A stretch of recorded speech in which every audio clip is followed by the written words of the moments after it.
Welcome, gentlemen. Okay, before we get into the discussion, I'm sure you all have many burning questions about this best practice guide for co-broking commission. So if you have a burning question that wants to be answered, you can scan this QR code like how you did just now and put in your questions. If you're lucky, I'll pick out some of these questions because I see there's a long list of questions already, so you can use this. Before we get into some of these questions, I want to share a bit about my personal experience when it comes to buying a property. So about 3 years ago, I engaged an agent to help me source for properties that meet my criteria. So after she sent me a few and I visited a few, none of them really suit what I like. So I decided to go online and try to find some of these listings myself. And then I told her, hey, can you arrange for some of these things I found? And after a while, I didn't hear back. So then I nudged her again. And then I realized, she said, the viewings can't be arranged because the seller agent doesn't want to co-broke. Now, I know this is, I think, illegal, right? Or not correct. But I'm sure it happens to quite a few of buyers out there in the market. So hopefully with this, I believe it will address some of these concerns that a lot of buyers face in the market. Although I'm not sure if I want to pay com or not as a buyer. So that's why we will have this discussion here today. So okay, now before we start, since you sit closest to me, Rama, so I have to arrow you. Maybe as an overview, if you could share with us and share with our audience here today, the main rationale behind this adoption of this guide. I think like what you shared, okay, when there are pain points, okay, and that's when these kind of things take place. Okay, for example, like what Patrick shared earlier, the first speaker, okay, there needs to be a buyer, seller, and there's two agents, so there's co-broking involved. Okay, I think the industry has now slowly evolved, right? I think agents have now, they don't say I don't co-broke. Okay, yes, I co-broke. But now comes the most important question. Co-broking is one thing, and sharing of commission is another, right? So yes, they co-broke, but you can take commission from your buyer. They can say this, or they can decide what type of commission sharing they want. You know what I mean? So that depends on the market. It depends on the supply, demand, at the same time, how good is the market? If you really can't sell, then the seller's agent will be so happy to co-broke with you and share commission. So there's two different things. So yeah, that's my feel about the whole thing. Yeah. Thank you. I think Patrick pointed out earlier that a lot of jurisdictions, a lot of different countries have already adopted this. And in the US, recently, a federal judge stipulates that starting from July 2024, home sellers no longer will be responsible for paying both their own agent and the buyer's agent. Instead, home buyers who want representation will have to pay their own agent separately. So perhaps maybe a question for Eugene. Why now? Like why in this current environment that we are adopting this practice? Okay. Actually, what we are rolling out now is a guideline, not the law. But industry as a whole actually has been pushing this for some time. And if I can remember, as far back as when SEAA was started, all right, 12 years ago, more than that, okay. Yeah, 14 years ago, right? Okay. Discussion has always been on the table. And as Patrick pointed out just now, we take baby steps. The industry was not ready back then to move this forward, but we have progressed, all right? We have progressed. You find that today, okay, actually many of us have got the tools, the technology, the know-how to add value to the transaction. So at the end of the day, it's a known fact, seller's agent, buyer, what value does the buyer's agent bring to the table, right? So for many years, I think the buyer's agent has always been accused of being the tour guide agent.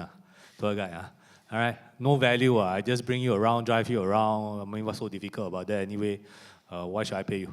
So there's no values in them. But if you ask yourself this question in today's context, as it is now, before we even roll out the guidelines on 1st July, are there buyers paying buyer's agent?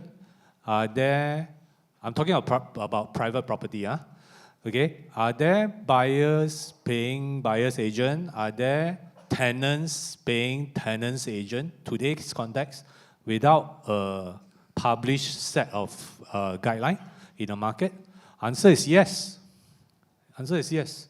Okay, so I mean we do transactions, and I can see that there are transactions which the buyer pays the agent, the tenant pays the agent. So ask the agent why? How come this is not normal, right? Okay, so at the end of the day, it's the value that you bring to the table.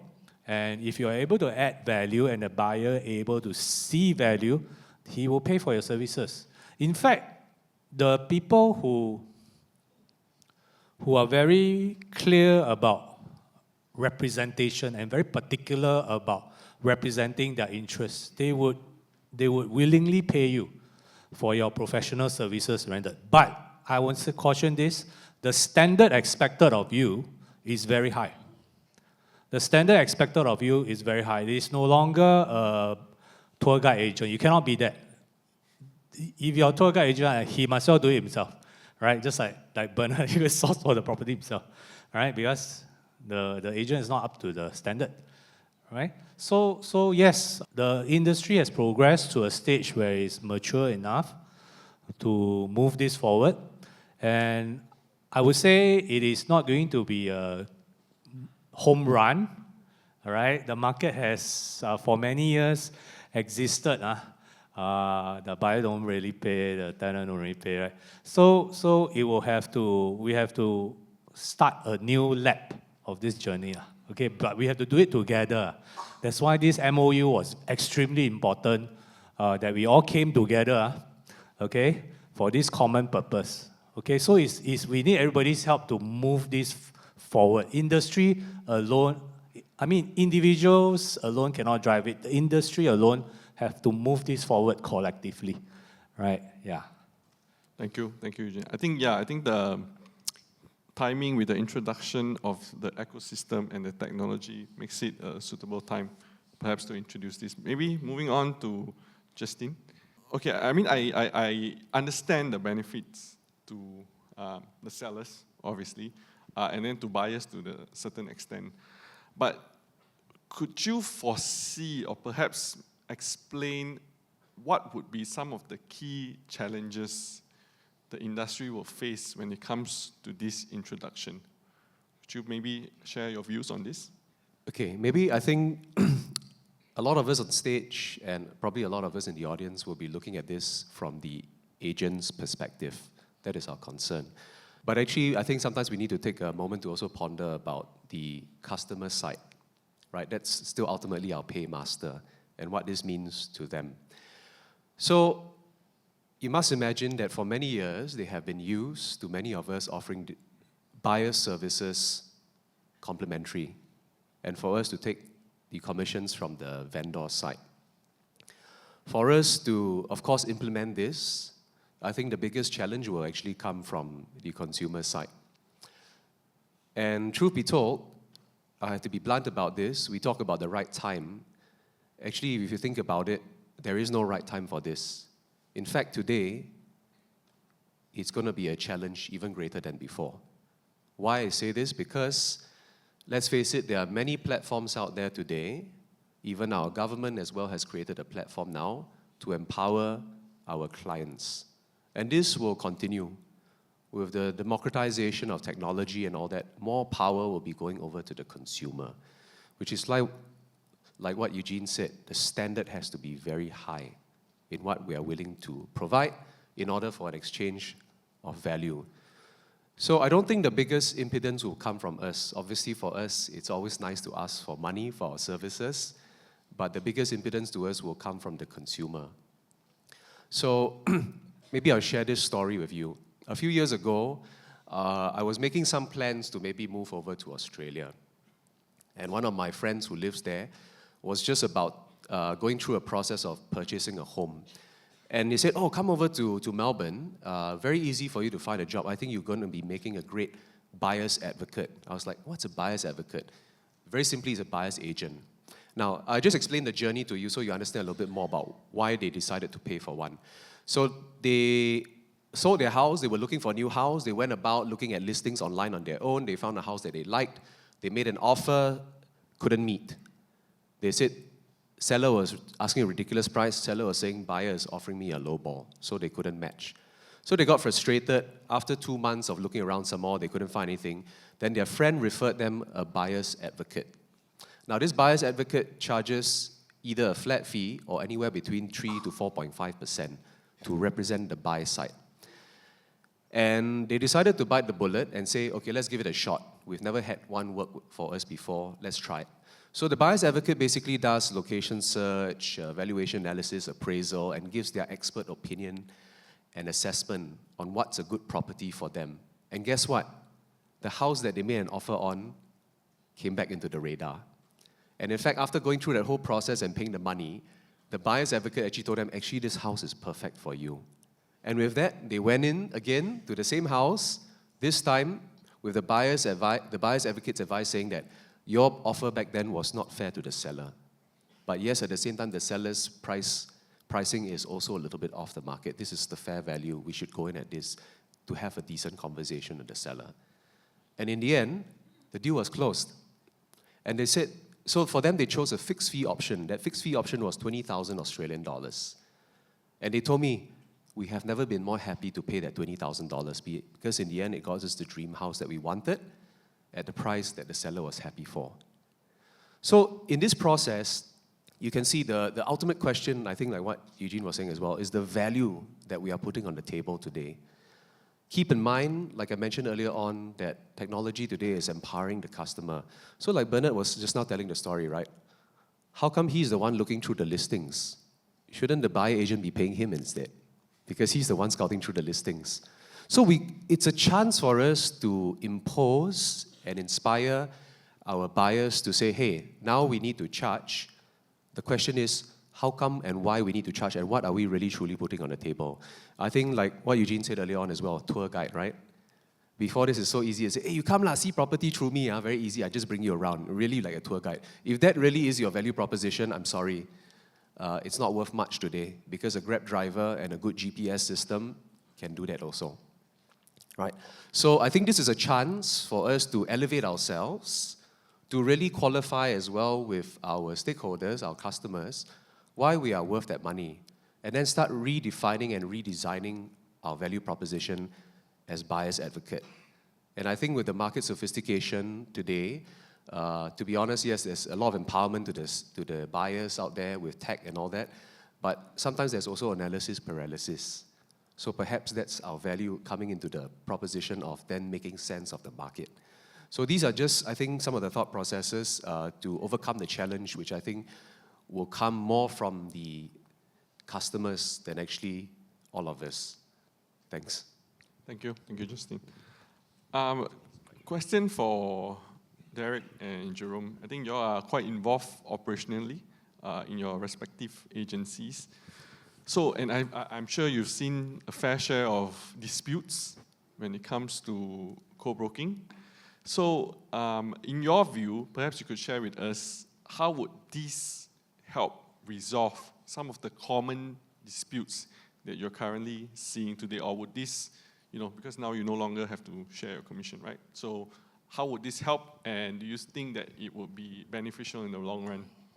Okay, maybe before I start, I just want to echo what Justin mentioned earlier and whatever he has shared. Today, besides adding value, I think we need to multiply the value that we are offering to our clients, right? And that was an excellent example of how we can add value and multiply it to our clients so that we will be more appreciated, right?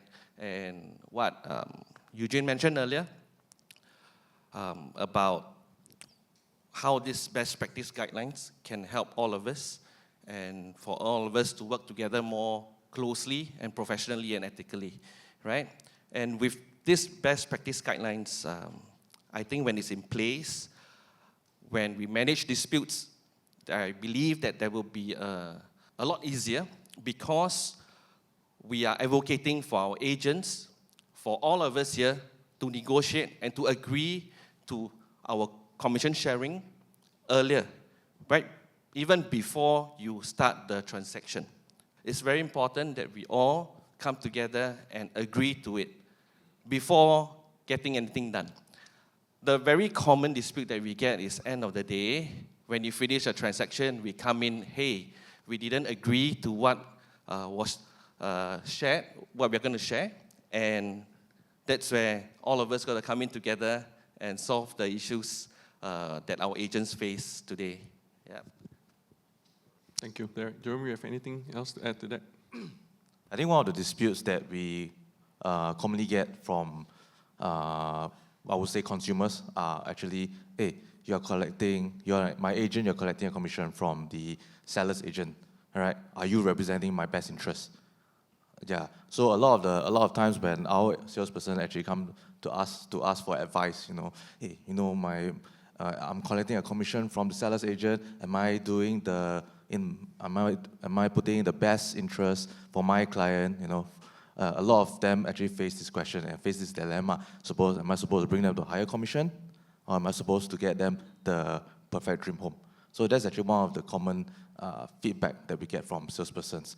And I think to echo what Derek has also mentioned, a lot of disputes actually also happens between colleagues from the same industries, whether it's made internally from the same agency or even from the various different EAs, right? When there's a commission disputes, especially when it comes to commission sharing. I believe all of us here have the same experience in our work. And with this MOU in place, it's very clear cut. We collect the commission from our clients, and actually, if any disputes, we deal with the client directly, rather than the EAs among, causing more disharmony. Yeah, that's my take on it. Going forward, one of the challenges is to educate the consumers, right? That this is going to be a standard practice, right? That it's practiced worldwide, not just in Singapore. But I see that there will be a major hurdle getting there, I'm sure, right? So maybe open to the floor to any one of you. What are some of the steps that real estate salespersons can do to educate their consumers about this best practice guide? Anyone? It's like a chicken and egg story, I mean, the crowd here today, we have to still ask them, how many of them are in for this best practice? Like, if you say, yes, this is how we are going to move forward, the next stage is to convince the clients, yes, your buyers and sellers, right?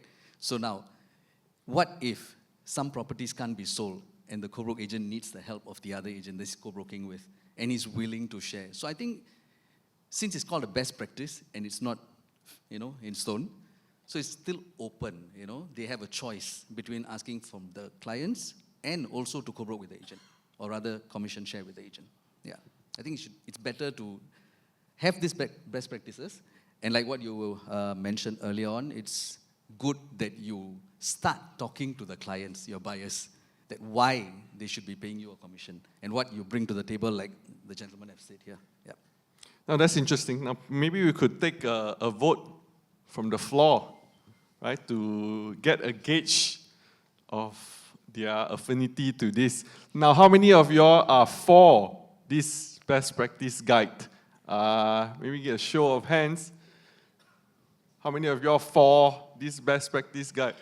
I see less than half of the room are for this best practice guide. How many of y'all are against this best practice guide? Okay, how many of y'all are here just for the CPD points?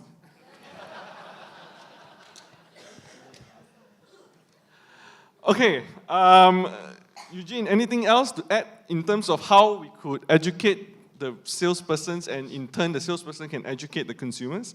I think reason why we make the announcement earlier, I think November last year, right? and then we set the date in July this year to kick this off, is that we give industry some time to prepare. So right now we are preparing, all right, to embark on this new journey together. All right, so remember, we have to do this together. All right, so everybody was saying, hey, last time in the past, who say must pay one? Who say must pay? All right, so right now is industry say must pay. All right, there's a guideline, ma. So the guideline is supported by 90% of the salespersons in the industry there.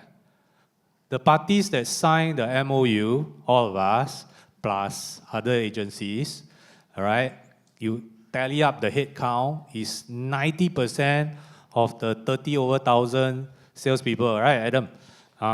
So it's industry-driven effort. Okay, so basically, AKA, you have some starting point, all right, that there is a reference. Yes, it's not the law, but you have to explain, you have to add value. It goes back to the same thing. If you, at the end of the day, you use this piece of paper and you're just a tour guide agent, then the buyer say, I don't need you. Okay, I don't need you, I DIY better. Okay, the existing, the existing environment nowadays is very easy to DIY, right? That is very easy to DIY.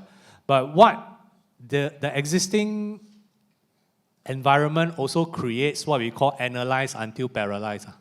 Correct or not? Too much information, ma.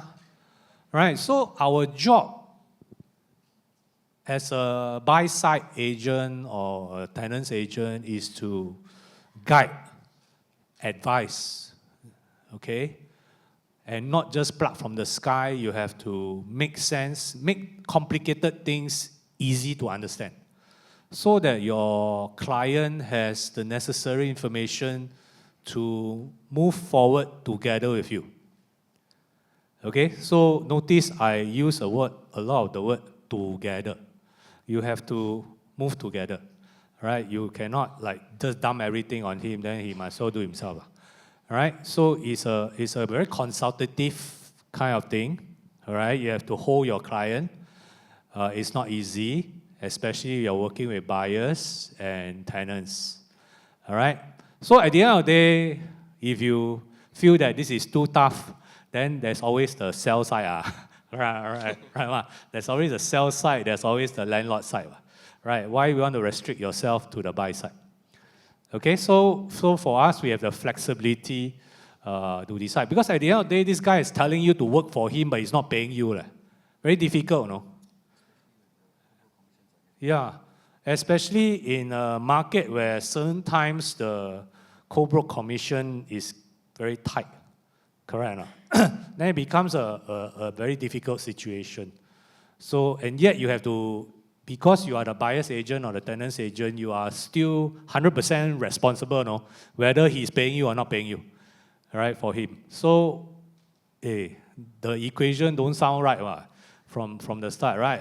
I work for you, I'm liable for you, but you're not paying me. I have to ask, I have to share my fee from somebody else who's on the other side of the fence protecting his client's interests. It's very conflicting, right?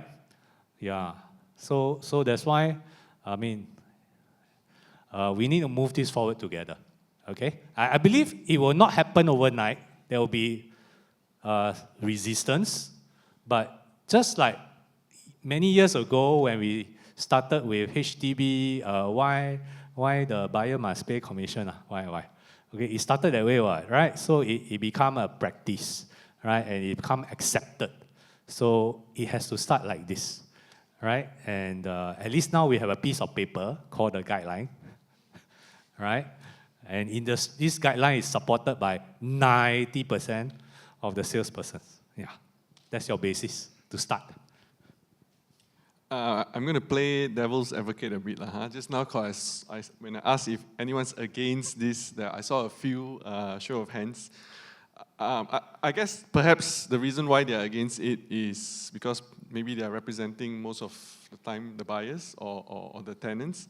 And I think coming from larger agencies, you get a diverse mix of agents doing different kinds of work. But there are smaller agencies out there who maybe solely only represent tenants or only represent buyers. So if this becomes a law, although it is not a law today, what would you say they can do to address a potential challenge that could come up? I know it's a tough question, so perhaps Justin, being the CEO, you could answer this. Before I came on stage, Bernard said I was going to throw some hard questions. Then I was asking for a bottle underneath my chair so I could throw. Okay, I think it always goes back to the same thing. Like I was talking about buyer's advocacy just now, right? I think people who probably raise their hands and apprehensive about this, I can think of would be current corporate tenants that you might be serving. Perhaps the company that used to employ you for your services because you got the fees all from the landlord side. And now you might need to impose this fee on them. So that would be a difficult conversation also because now you're dealing with a corporate as an individual, right? Again, I think it comes back down to really being able to articulate very clearly and lay down the value that you provide. I think many of us don't have a chance to do that. I mean, I've been doing this business for many years or so, and I remember previously you can go into a house and just show a picture of you with all your trophies and say, use me. Right? Today, I think customers are a bit smarter than that. They want to see methodology, they want to see a process, they want to see a system. They want you to help them take some pain away. Right? So, like I said, I think this gives us a chance really to go back to the drawing board and really be able to discern, dissect, and sort of like deconstruct our value proposition, and then be very able to go back to our vendors, our stakeholders, and present to them clearly, hey, actually now, just like what Eugene is saying, this is actually our industry standard. But to make the job easier to you, maybe to explain to your management as well, this actually clearly has been the value that we've been providing to all your tenants and your staff over the years. And we'll continue to do that. And now, of course, we're going to impose this charge. So what's more we're going to do is we're going to add a little bit more value into the chain as well and improve our services and promise more things. Because at the end of the day, when you want to ask for money, you've got to justify it, right? So I understand it will be a difficult transition, but again, I think I always hear the word from Eugene, togetherness. I think that's very important. We may not all endorse this, but I think to make this happen, we have to do it together and make this movement a larger one. That's why all the majority of the largest agencies have all said yes to this. At the end of the day, I think we are trying to do this for the betterment of our industry. All of us are fathers, mothers, husbands, wives. We all got families to feed. And this is one way that we can do to sort of protect ourselves. As you know today, like we talked about, shrinking commissions. It's not just shrinking commissions. Your top line is coming down, your bottom line is going up. So if we don't take this chance now to ring fence and protect our cake, then when are we going to do this? Are we going to wait until we have been completely eroded of our value, then we be reactive to it? No, we have to respond and be ahead of the curve. So like I said, I think to answer that very simply really is this gives us a chance to really articulate our value proposition and really restudy what is it that we're really, really putting on the table when we are demanding this. Free or not, whether it's a complimentary service or you want to charge to your buyers, you should still have this opportunity to really, really re-articulate what you're putting on the table. Thank you. Derek, I guess from perhaps PropNest's perspectives on this, if your agent comes up to you and say, hey, no lah, this one won't work for me, what would you say to that? I think the first question I'll ask is why? Why do you think it doesn't work for you? What is it that you are going to do, and how are you going to do it? How are you going to add value to your client? Now, today, if what you're doing is just like a tour guide, like what Eugene mentioned in the past, what you're going to do, you just bring your buyers around and it's just enter the house and let the seller's agent do all the job, you are not going to justify your commission. Right? What else can you do? What are the additional tools that you have on hand, and what does your agency and what are the available tools available online now that you can use that is not available to the public, that you can leverage on and to present to your buyers, to show and to demonstrate what are the things that they can find out, right? This is how you're going to add value. Otherwise, you are just going to really just be today's tour guide agent and going, oh, this is the seller's agent, and he will just bring you around the house. That's not what we're going to do. That's not how we're going to address our livelihood, right, moving forward. I think it's really about upskilling ourselves, right, embracing the changes, making use of all the technology tools that's available to us, and to bring ourselves upwards and forward, right? Yeah. Go ahead. I think if you never try, you never know. Because if you look at the current situations, most of the agents out there, they are charging very low commission as a vendor's agent. So what you're trying to do is co-broke with them. So when you're going to co-broke with a vendor's agent who's receiving a very minimal amount because they're trying to secure the listing, you are going to get close to peanuts for the effort that you put in, towards your buyer or your purchaser, whoever it is, right? So it's rather like what they said. It's what you bring to the table, okay, and how you convince them that, look, this is what I can do for you. In that context, you may be actually earning more commission than the seller's agent. So if you never try, you never know. So you have to start somewhere to ask for what you actually deserve. Do you all see from a seller's perspective, because I think there's an implied understanding that as a seller, you pay the commission and that commission gets shared, right? If this gets adopted, do you see that there's a possibility that the sellers would say, hey, look, since the buyer's agent is going to collect com from the buyers, I'm not going to pay you so much. Is that a possibility? In my opinion, when this MOU is being rolled out, I think if the consumers are well educated enough to know about this MOU, they might possibly use that against you. However, I believe that in the past, most of you are probably trained into how to secure a certain percentage for your commission, right, when you're serving sellers. So you will sell all the koyok, right, your presentation kit, I'm the top champion, I spend so much on digital marketing and things like that. That is why I am worth this 2 or 3% commission, especially when you serve the seller.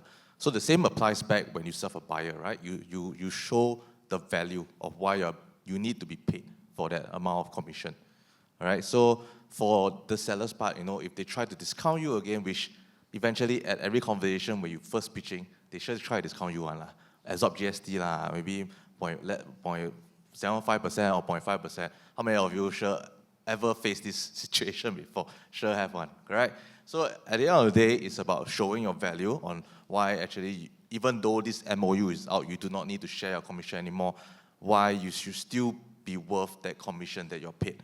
So actually, that's my opinion on this matter. Anyone else have anything to add to this?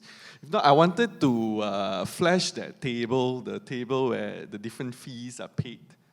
And the reason why I wanted it flashed is one final tough question before we move to the floor. Basically, the best practice guide in terms of the fees payable, I think the only real change is that, this one. So as you can see here, for sale, all types of properties except developer sale, right? The buyer's agent basically collect the fees from the buyers. For rental, the tenant's agent collects the fee from the tenant. So naturally, my question would be, how come the buyer's agent don't collect the fees from the buyers when it comes to developer's sale, right? I guess that would be sort of a natural extension to that. So maybe, Eugene, you want to take this question? Why not just also collect from the buyer for new launch? CDL left already, I think. Right, they're no longer here, so. Actually, I have no idea. It would be nice if the buyer pay us commission also, right? I have no idea. Right, I don't know why it's written this way, but yeah. Do you see it as a possibility? Like, do you think it's a natural extent? Because I suppose the difference is going from visiting the resale units to visiting show flats, right? Or maybe that can be in the next MOU, So right now the practice for new home sales is developer pays the developer's appointed agent, and the buyer's agent who is brings the buyer to co-broke with the developer's agent, and they will share the fees. I think right now it is quite for developer sales, the buyer's agent actually get the bulk of the commission. Yeah, the bulk of the commission. The developer's representing agent gets very little. Yeah, so for example, if let's say the commission is 2%, the buyer's agent can get as much as 1.6 to 1.8%. So you get a bulk of it. It's existing practice in the developer side that we don't want to tamper with. Yeah. At the current moment. Yeah, developer. I think it's also Unless because it's, Sorry, Jerome, go ahead. maybe to be for as a joke developer has a fatter pocket Unless it's like what's in Patrick's deck earlier on, okay, where the co-broke agent comes from elsewhere, not from the marketing agent side. And he finds difficulty, okay, because he showed a few people, then after that went missing, and then they went directly to close. I think this group of agents would be the one that's most affected. Yeah. Okay, I'm going to stop asking questions because I think next year they won't invite me back. I just want to add one more point. SEAA has prescribed estate agency agreement, Form 1, 2, 3, 4, 5, 6, 7, 8. So far, we only use the one for the seller and the landlord. I never see you all use the exclusive for buyer or exclusive for tenant. That one locks your client in for 3 months. It's the same terms. So you should start using that, right? And learn how to reprogram your business to taking buyer exclusive, taking tenant exclusive, and use the SEAA prescribed form. It is an official document that our government has created for us. Why you don't want to use? All right, okay? Okay, so if you all have questions, I'm going to tackle your questions now. Okay, I think this is a question for SEAA, but SEAA is not here, so I don't know if SEAA can tackle this. So the question here is, why is SEAA not taking the lead on this guideline and making it, and not legislate it? So yeah, I'm not sure who asked the question. Maybe you can come out later, there's a trophy or somewhere, I don't know. Yeah, why is SEAA not taking the lead on this?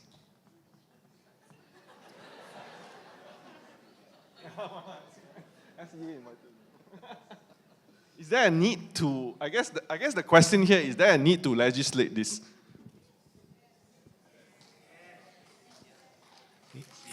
In the ideal stage, yes, but I think that's probably not our government's way of doing things, right? They prefer it to be industry-led. And I also want to remind you that SEAA was standing behind us when we all signed the MOU on November, right? So they are supportive. That's you see the way our government likes to do things is they lend support.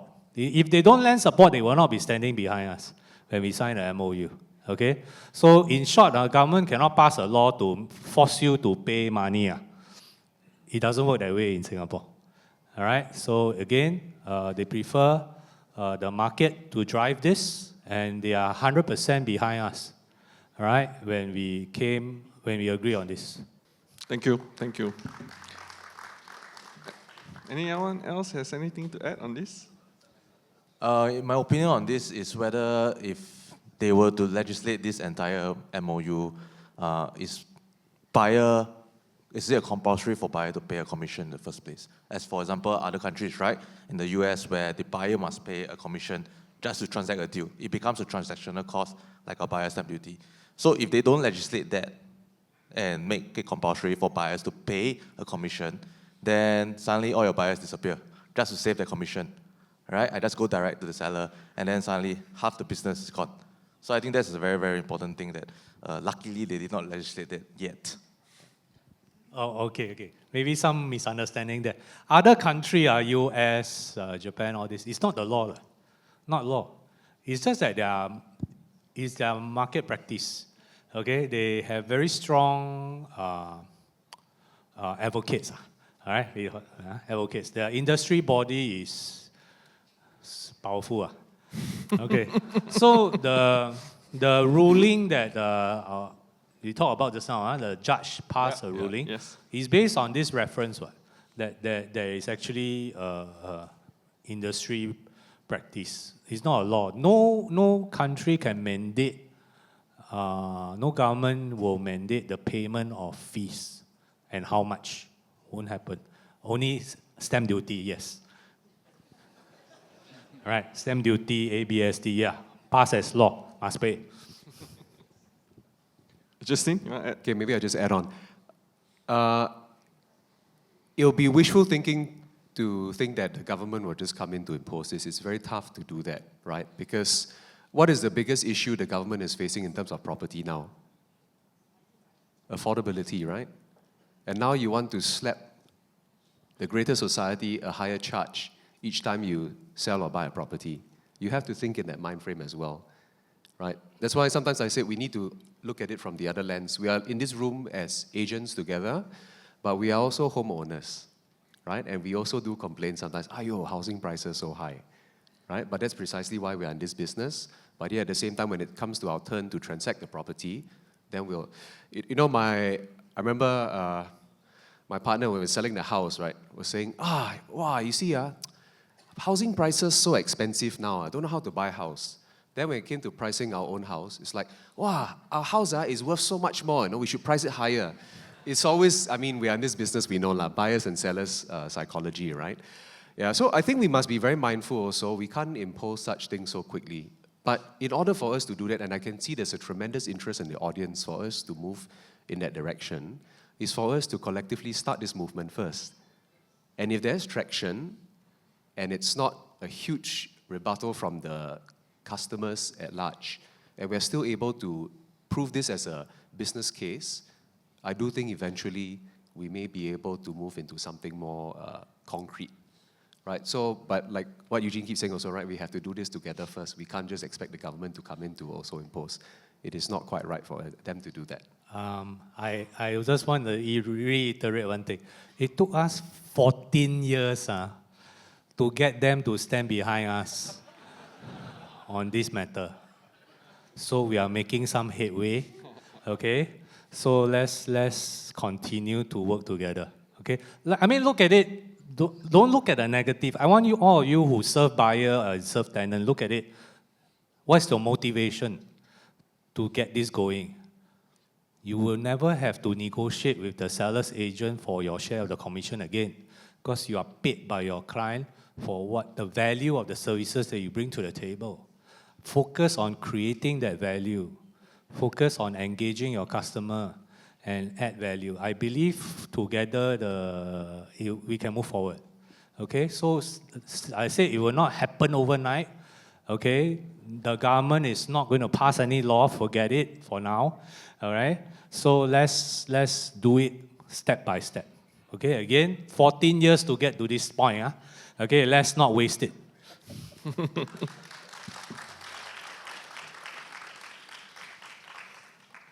I was looking through the questions. I can see that a lot of you have very strong opinions about this. Some are quite emotional about this. But there's also very rational questions being asked. Right? So one of the rational questions being asked is education.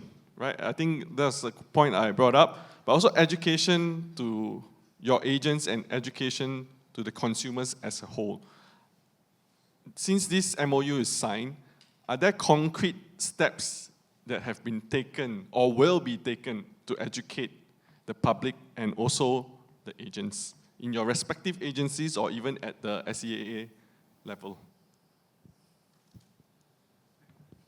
I think with regards to SEAA and SEA, right, they have their circulars. They do communicate with the agents and the agencies. So I'm sure SEAA on their part would be circulating EDMs and newsletters and case studies and stories on their behalf. And I'm sure the rest of the EAs as well, we are all in this together, and we will also be doing those things lah. So that leaves SEAA lah. Okay, so we also hope that they also include this in their communication with the consumers, and that will be very, very helpful, right? Yeah. Is there anyone in the audience who's from SEAA? Have, okay, yeah. If they are hearing it, then good lah. Yeah. Derek, is there anything done at the PropNext company level to educate the agents on this? Yeah, so within our agency, we actually have formed our PropNext real estate salespersons chapter, and that's where we also introduce our co-brokering agreement within the agency, and that's where we also enforce it within our agency to build up that momentum, and so that this forms the culture within the agency, and for them to also bring it out. So that's a good start, but I think at the larger scale across the industry, we want to be sure, we want to be careful that to really know that there are salespersons out there, sellers agents who may abuse this best practice. Hey, there is this best practice guidelines.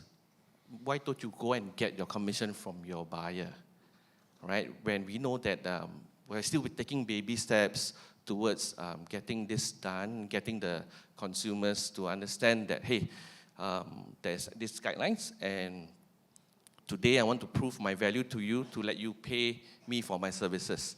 But we also want to be careful that this is not abused by, some naughty agents out there. But this is something that is a good start, right, that we can do to bring this forward together collectively. Yeah. Thank you. Okay, so this is an interesting sort of yes or no question. So after educating the buyers, right, they don't want to pay. They come to you, say, what should I do? Should I drop this client, or should I ask the com from the seller's agent? How would you all advise after educating? What would be suitable advice? Anyone want to tackle this? No, I asked one. This is what they asked one, not I asked. Okay, at the end of the day, we are all business people, right? So we have every right to make a business decision on this. I think it'll be very hard at a high level to advise on such matters. At the end of the day, every deal has its own dynamics. So I think if you're really not able to prove yourself worthy enough of earning that commission from your buyer, then after a few repeated cases of this, maybe it's time you either look at upskilling, putting in more value into your chain. If not, maybe like what Eugene said earlier on as well, there's so many other business opportunities within our space. So like, I think pursuant to the earlier question that I was asking, what we've been doing at Orange Tea, actually even before this thing happened, was this year we've taken a major step towards upskilling. Really major, because we've even started to pay a lot more for external trainers to come in to give our workforce a more well-rounded trainings, right? Because we have no choice. Whether this comes in or not, technology is going to come in, continue to come in, and beat at our space. So we need to really constantly keep adding value to our system as well. So I think, like I said, besides training as well, what we've started to do as well is to identify segment specialization, right? So form micro communities within the organization, and which allows you the greater dynamism to sort of like repivot yourself. If you've always been a residential agent representing buyers, for instance, now you might say, I don't think I can do this game anymore. Never mind. There are other segment specializations for you to go into and repivot yourself within the organization, right? So I think it's not all doomsday lah. I think every opportunity comes with change, and we should always embrace a change. And I think in this case, for us, in this matter of how you try to overcome it, I think sometimes you just need to give yourself the opportunity to maybe pivot, right? If you really can't make it work. But there will be those, even, has been said already, some of you out there in the audience already have been charging buyers and tenants. So maybe now you are very valuable. You can teach that craft to more of your colleagues as well. right? Yeah, Eugene, go Let ahead. me just add on to that point. Okay, so pertaining to that question, the buyer refused to pay, all right? Wants to buy but refused to pay. So it's an operational question, operational situational question which only you can answer on the ground. So there will be a few checkpoints. Number one, how close are we to closing this deal, right? How close are we? Is the gap very near? Can it be breached? All right? If the gap is still too far away, then you have to make a business decision, whether to carry on or not. Because at the end of the day, this guy is not paying you, making you work damn hard. All right? And you're at the mercy of the other guy who's going to pay you, who's going to share his commission with you. All right? So it puts you in that spot, which you can then make a commercial decision on whether to proceed or not proceed. But if the gap is very narrow, then you have to work with the other salesperson, right? The lister. Correct or not? Because our MOU also allows us to have this fallback clause. What's the fallback clause? I have tried all I can, but my client don't want to pay me a commission, so I sign an agreement with you. Let's work on this, our share of the commission. So there's a fallback, all right? But I would say we should only use this in a situation probably when the deal is very close to closing and the client refuses to pay, and then and all that. But if the gap is too far away, then I mean, there are other properties, right? There are other things to do. Correct. No? So you make your own decision. It's a business decision. Another popular question. For agents representing landlord seller, can they choose not to co-broke? Is there also such thing as I co-broke, but I do not share commission?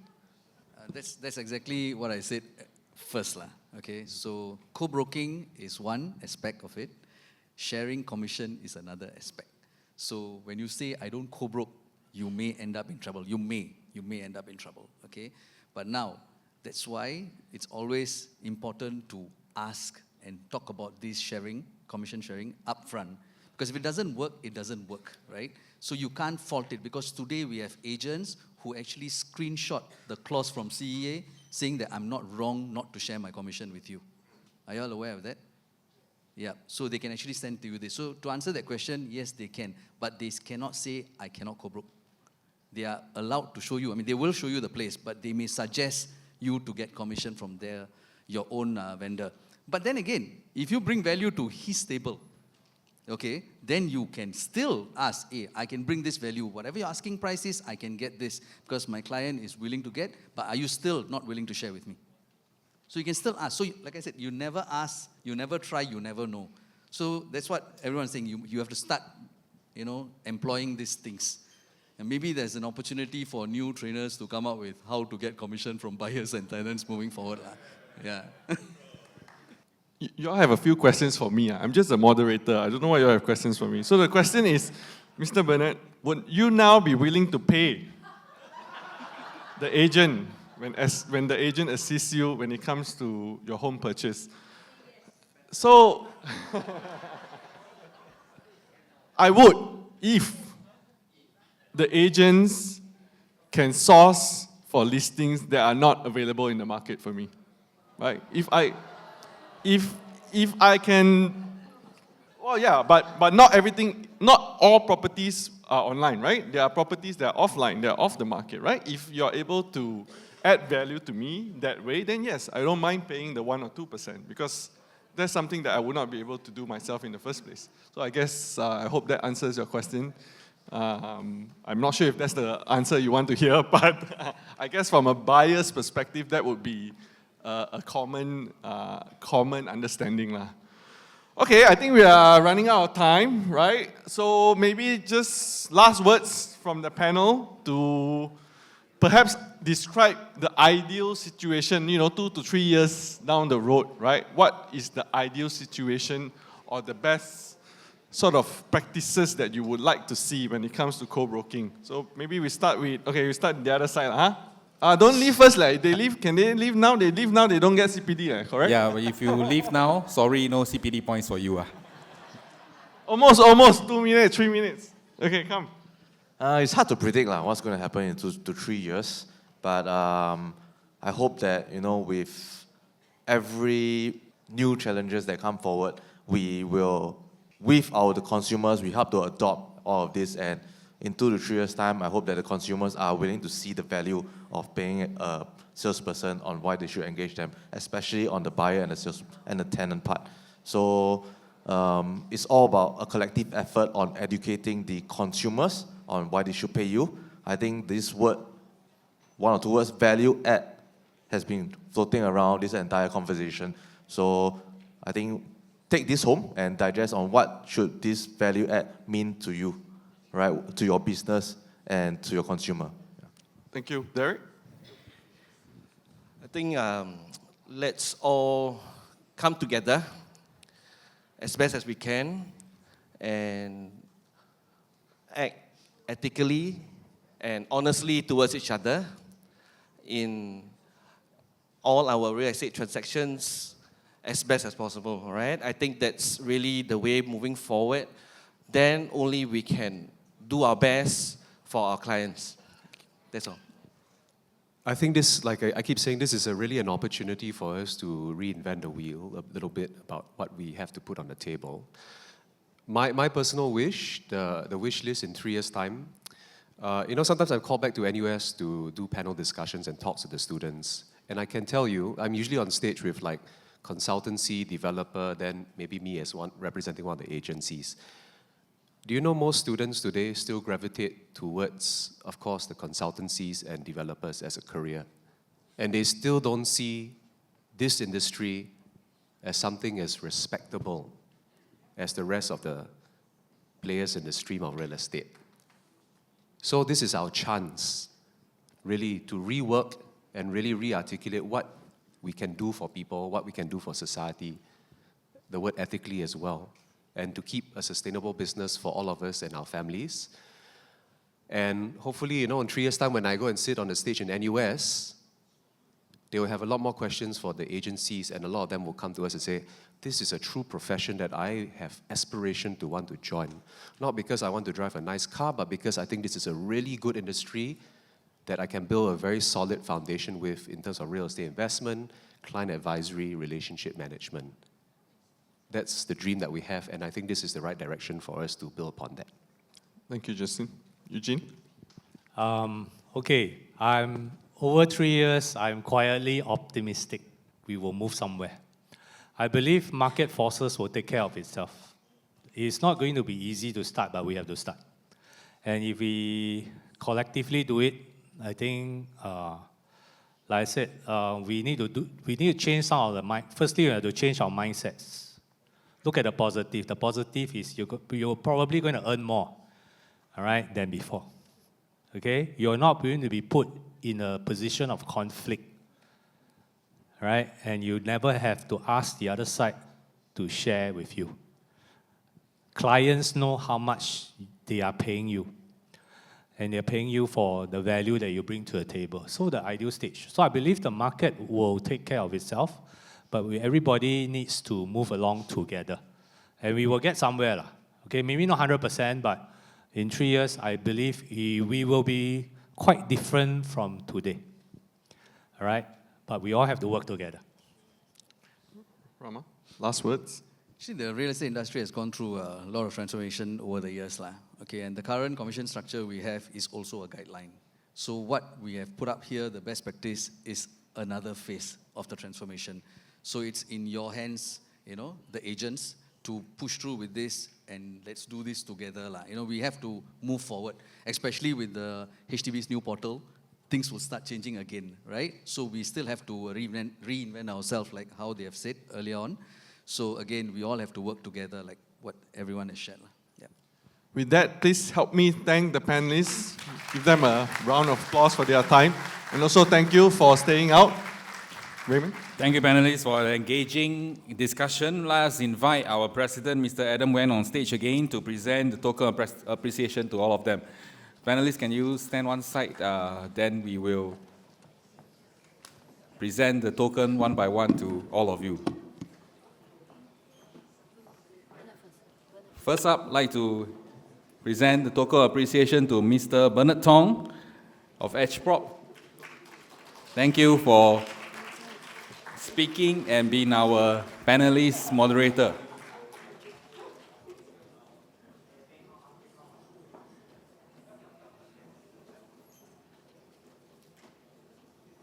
Thank you. I'd like to invite Mr. Eugene Lim, KO of ERA.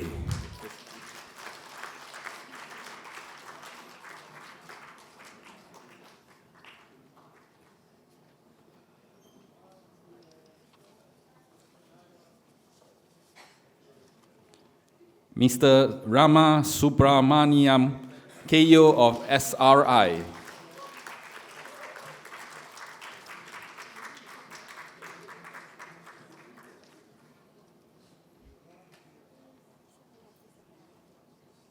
Mr. Justin Quek, CEO of Orange Tea and Thai.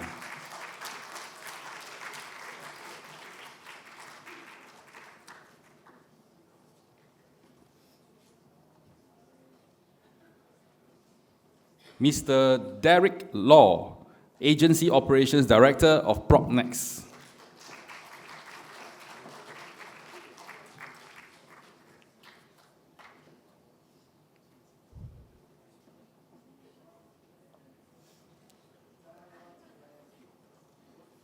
Mr. Jerome Low, Director and Head of Operations of Huttons.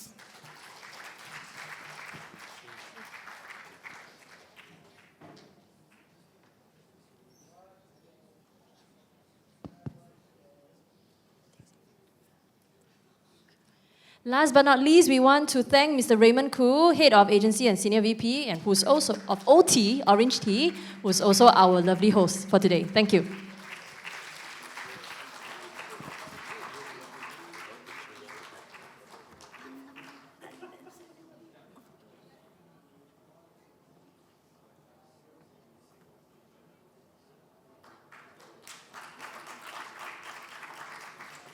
I'd like to invite all the panelists for a group photo, please.